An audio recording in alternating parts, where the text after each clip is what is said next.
Bisang paraan para hanap-hanapin ka, habul-habulin ka ng mahal mo. Gawin nyo po ito. Ito po ay pinakamabisang araw, Tuesday at saka Friday. Gawin nyo lamang, kumuha ka ng isang malinis na papel. At pagkatapos, ito ay punit-punitin yung ganyan para yung enerhiya mula sa inyong katawan ay maa-absorb ng papel. Ganyan lamang. Nakarap ka sa gawing silangan ng mga bandang 6:30 hanggang alas 7 ng umaga. Pagka ito ay napunit-punit mo na ng ganyan, kumuha po kayo ng ballpen at isulat nyo po dito ang tunay na pangalan ng inyong karelasyon. Halimbawa ay Joel Pagyo. Joel Pagyo. Joel Pagyo.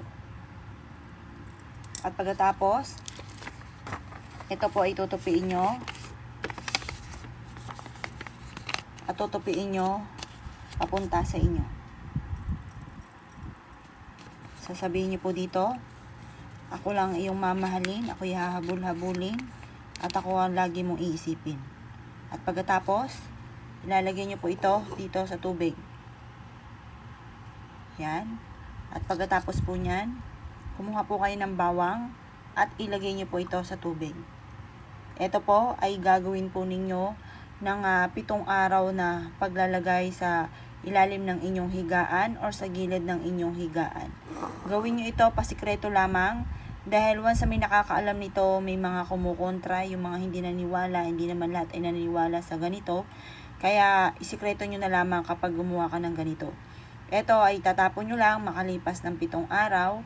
Itapon nyo yung bawang at ganoon din po yung papel. Pagtapos, itapon nyo na po pati yung tubig at pagkatapos, palitan nyo ng panibagong tubig at huwag ka magpapawala ng tubig sa ilalim ng inyong higaan or sa may kwarto po ninyo dahil ito ay humihigop ng mga negative energy. Kung kayo lagi minamalas sa ngayon, tutulungan ka nito para imbis na kamalasan ay puro kaswertehan naman ang darating po sa inyo.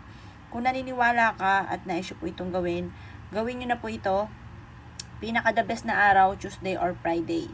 At ito po ay magdudulot sa inyo para ang inyong karelasyon ay lagi kang mamahalin, ikaw lamang at bukod tanging ikaw lamang at susundin niya lahat ng inyong pong mga ninanais. Gawin niyo po ito lalo-lalo na kung may mga anak kayo at legal po kayo. Huwag ka na munang gagawa ng ganito kung ikaw ay number 1 hanggang number 10. Dapat po yung legal lamang dahil ito ay very powerful, hindi ito biro, kaya kailangan yung mga legal lamang para rin po sa inyo pong mga anak at lalo na kung kayo ay kasal. Kung kayo naniniwala at gagawin nyo ito, asya. Good luck po sa inyo po lahat.